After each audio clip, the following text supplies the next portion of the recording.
Okay, let's take a look at the box office from this past week. Total domestic box office was a little over $206 million. About an 8% jump from the prior weekend. Really interesting stuff happening here. And normally I start with the new releases, but I actually like to start with Sinners, right? So this movie came out last week. It's now in its second week, holding on to its first place spot. Rave reviews, great reception from both critics and audiences. And it actually saw a bump. And at first I was like, wait, was there technically like a long weekend for Easter? Because they opened Easter weekend. I don't think so. This movie, on word of mouth, had a 57% jump to now bring in, for this past week, a little over $75 million. That's phenomenal. For an original movie, a primarily black-led original movie, that's insane. And that's so awesome. I'm hoping to go see this at some point. I really want to go see it in IMAX. But as anyone knows, the IMAX at Lincoln Square in New York, in Manhattan, is the toughest ticket in town. Whereas in Providence, where I'm from, there is also a like one of the few IMAX theaters in the world that's like the vertical IMAX with the 70 millimeter projection capabilities. For some reason, one of those in the entire world, there's only like a couple, like maybe a dozen or a couple dozen in the world. One of them happens to be in Providence, Rhode Island. Went on Fandango, it's like there's like every seat's available, right? So I'm just like, I wish I could just go in Providence, but I'm stuck here on this island. But anyway, so this is doing really, really well. And domestically, it's up to 123-ish million. Worldwide, a little bit more, 163. So again, most of this is domestic, off of a $90 million budget. So the thing before was, worldwide, it was only at around 60 last time. So what we talked about was, it's really great for an original movie, but it's, still below the budget. And it's all a numbers game, right?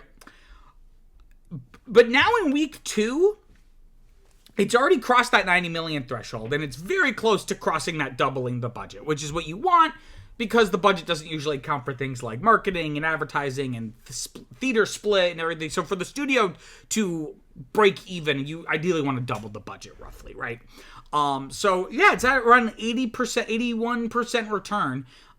This thing, people are already saying it's like the first Oscar movie of the year. Again, just heard phenomenal things about it. So I'm really hoping I can catch it in a quality experience. Though I'm sure, a good movie is a good movie. So I'm sure I would love it even if I'm just watching it, at like a Regal. Rinky-dink Regal. A rinky-dink Regal. But let's look at like the new stuff. Though maybe that's misleading, because the number one new release, quote unquote, is Star Wars Episode 3: Revenge of the Sith. Wait a minute, didn't this come out 20 years ago? Well, it is being re-released for its 20th anniversary. I remember when it was in its 0th anniversary, right? When it came out, I was 8 years old and to go see it. Revenge of the Sith is the movie that made me want to make movies. Star Wars as a whole, but really Revenge of the Sith.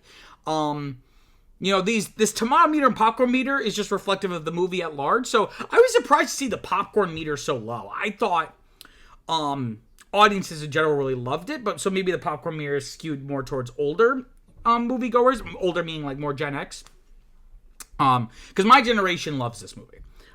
Even though I consciously know a lot of it is garbage, there's just so much about it that really works for me. And then there's also the nostalgia factor, and also just, you can really see an ambition being painted on the screen, even if it's not always, how do I put this?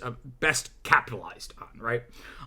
This brought in a little under 25.5 million, which exceeded the projections that were going on for it, around 13 to 20. I'd put the target around 17. So the fact that this exceeded those projections, again, for a 20-year-old re-release for a movie that, everyone who wants to see it owns it on DVD or Blu-ray or 4K. It's on Disney Plus, right? So the fact that, it's so easy to watch this movie, and people still turned out to go see it. Me and my fiance Viviana, I was like, I'm really excited to see it in theaters, because I haven't seen it in theaters since it came out 20 years ago, right? So I was really excited to see it on the big screen.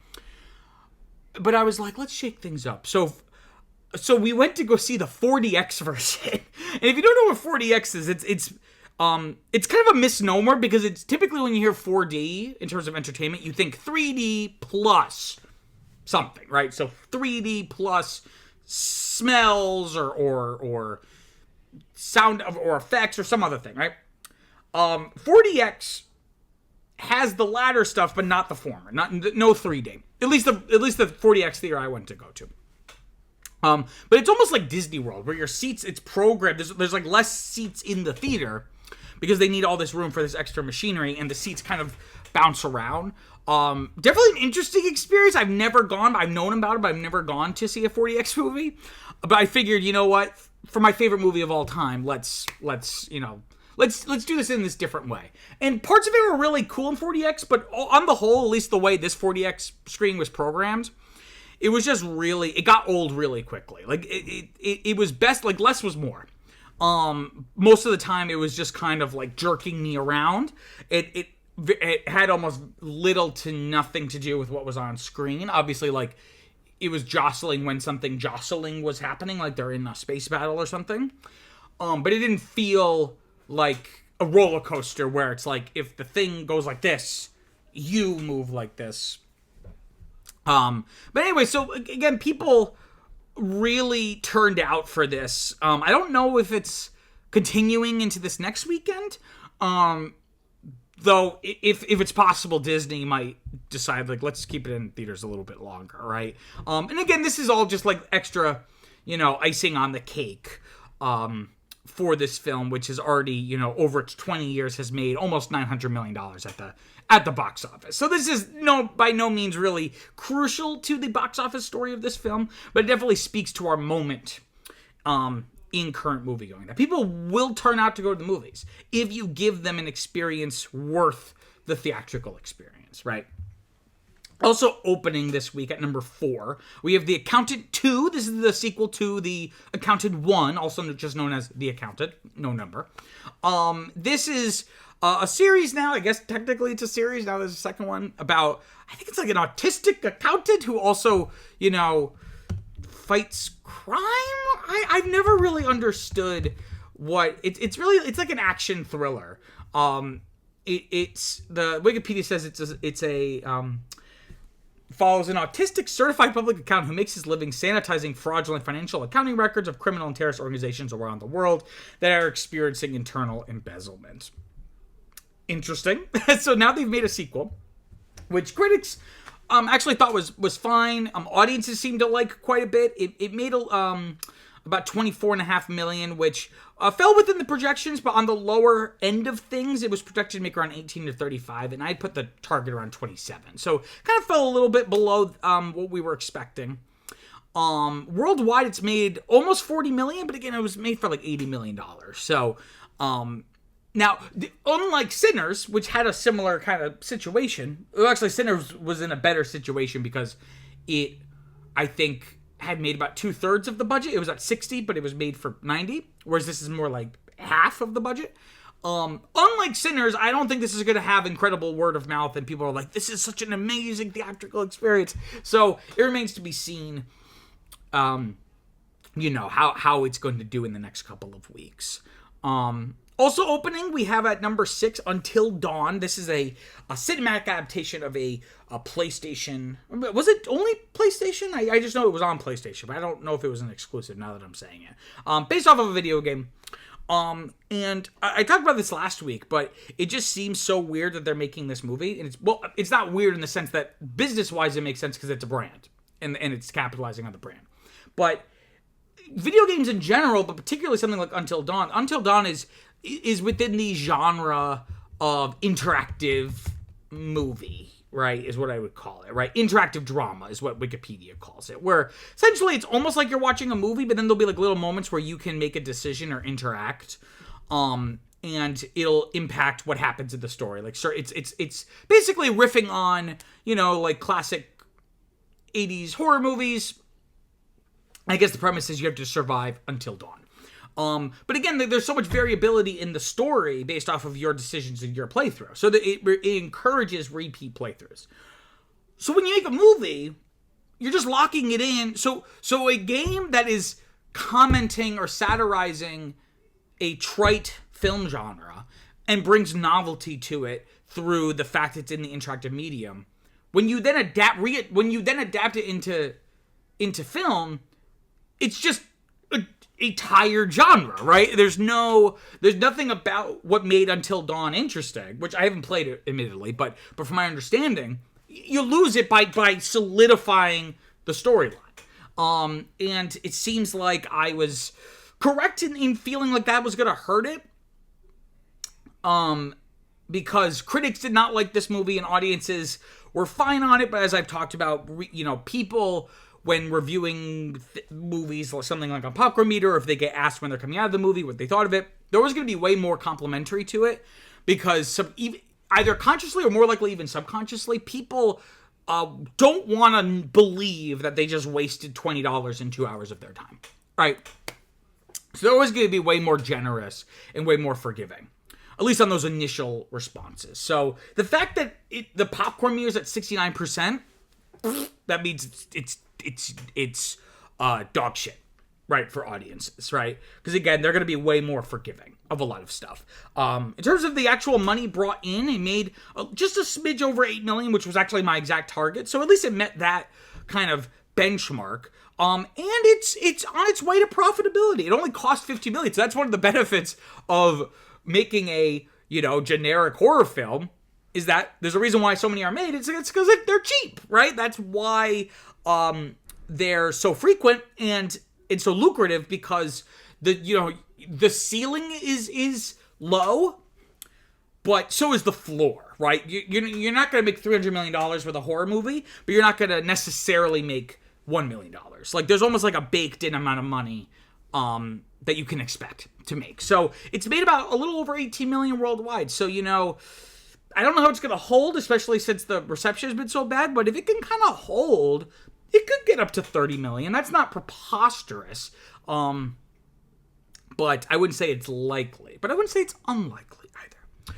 Also opening this week, a re-release of, let's see, a lot of re-releases, and I'll talk about some more in a second. Re-release of a Pink Floyd concert film, Pink Floyd Live at Pompeii. Apparently this was from the 70s, and doing some quick research, I don't know if this was ever even released in the United States in theaters. So this is actually, I think it's first, and that's why you see, even though it's a re-release, its total domestic is the same as this past weekend's box office, right?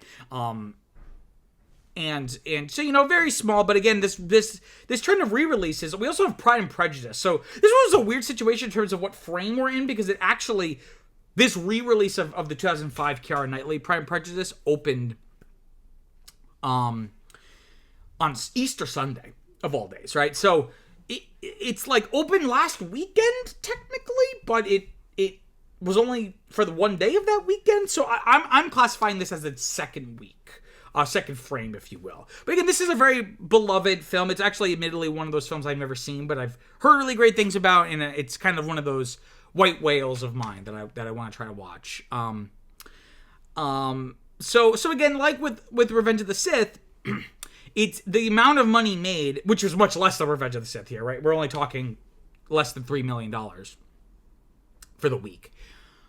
But the fact that this is making into the top 10 in Revenge of the Sith, these films that are very easily accessible to moviegoers, the fact that they turned out to the movie theater to go see these movies, I think speaks to something. I mean, we've always seen this, but I think one of the things that was lost with the advent of home media was, because pre-home media, films would be in theaters for way longer. We're talking a year in primary theaters, and then they would go to what were called second-run theaters. So you might have a movie, the idea of you couldn't just watch any movie at any time. That was true, but there was a chance that certain movies, especially if they were really popular, might be in a movie theater for years, right? And movies would be then re-released, Disney. That was Disney's big claim to fame, taking it out of the Disney vault every 7 years and putting it back in theaters, right? But with the advent of home media, with VHS and then DVD, and right, I think the business model shifted to where, we don't need to do that because people can just get it at home. And audiences maybe have been like, oh, I don't need to go to the theater. I could just get a VHS and just watch it whenever I want at home. But I think what we're starting to see now, and this isn't the beginning of it, but this is just a really visible sign of this, is that there is a market for older movies played in theaters. And that's kind of like, that, not solely, but that's been a big part of the Fathom Events business model, right? Like just these older classics, right? Because there's something about the theatrical experience that's just so different. I'm not one of those people who's like a purist where it's like, oh my God, I can't watch anything at home, right? That's not me, right? If a movie's good, a movie's good. But that said, seeing it in theaters adds a different dimensionality to it, right? It's not that it's adding to the quality, but rather enhancing the quality or deepening the quality, right? So, hopefully the success of these, you'll see a lot more re-releases. Not in a self-referential, nostalgic, cynical way, but as part of our theatrical diet. So you have, I saw someone tweet this, that, looking at this top 10, we have, looking at the top 5, right? Let's just look at the top 5. We have an original movie, a adaptation of a video game, a re-release, a sequel, and an animated film based off of the Gospels, the Christianity, right? That's really cool to see. It's very diverse, right? And I think that's the issue, is that it's not that we don't want or need sequels or re-release or spin-offs or what have you. It's that when they become like they talk about like when you're getting dinner, like you want your plate to be diverse. You have all the different food groups, lots of different colors. It's more nutritious that way. This box office I'm looking at is looking very nutritious, right? So I think that is hopefully where the industry is starting to go, where you have more frequent re-releases, and maybe that will then in turn encourage more repertory theaters, which are a dying breed, right? So having theaters specifically dedicated to older movies, or at least making that a core part of their business, like places like Alamo Drafthouse or in New York Nighthawk Cinema, right? So it would really be cool to see that, but this is a really exciting top 10 this week, and I'm really happy to see Sinners, especially, again, this original film, not only top the box office charts, but again have a 57% jump in its second week, which is almost unheard of. Especially for a film that opened wide. It's not like it was a limited release or something, right? And then looking ahead, speaking of spin-offs and stuff, we have Thunderbolts asterisk. I don't know what the asterisk is for. This is the next MCU movie. The reviews actually just started coming out today. It seems like people like it well enough, which for the MCU is like, it may as well be Citizen Kane at that point. This is going to be a pretty big opening, at least that we've seen for 2025 so far. And one more thing, JJ Because, aka Jacob Bob, a friend of Cinema and QSO, writes the comments, and Metrograph. That's another one in New York that I think exclusively is a repertory theater. They don't show new movies at all. Like, it's not, if they might show a newer movie, but it's not like they're showing the new releases the way a AMC or Regal is. But again, unfortunately, Jacob, Metrograph is like the exception that proves the rule, right? It'd be cool if there were more repertory theaters in places like Rhode Island, like I was talking about before, right? I think there is one. I think there's the Avon Cinema in Providence on, what is it, Thayer Street? This is really getting esoteric now, because me and Jacob are both from Rhode Island here. But, but it would be cool to see more of that, or at the very least have that kind of programming at multiplexes, right? Like make that a core part of your business. But movie theaters, here's my segue. Movie theaters are too focused on movies like Thunderbolts, which again, has been getting pretty decent reviews, but, it's definitely the tentpole formula, right? It's projected to make around 67 to 85 million. I'm going to put my target right around 77.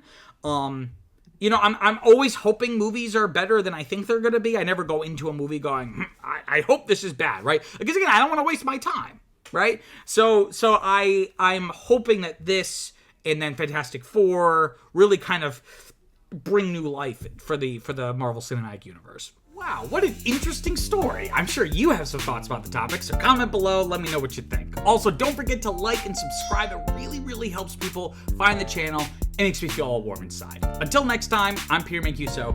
Peace out.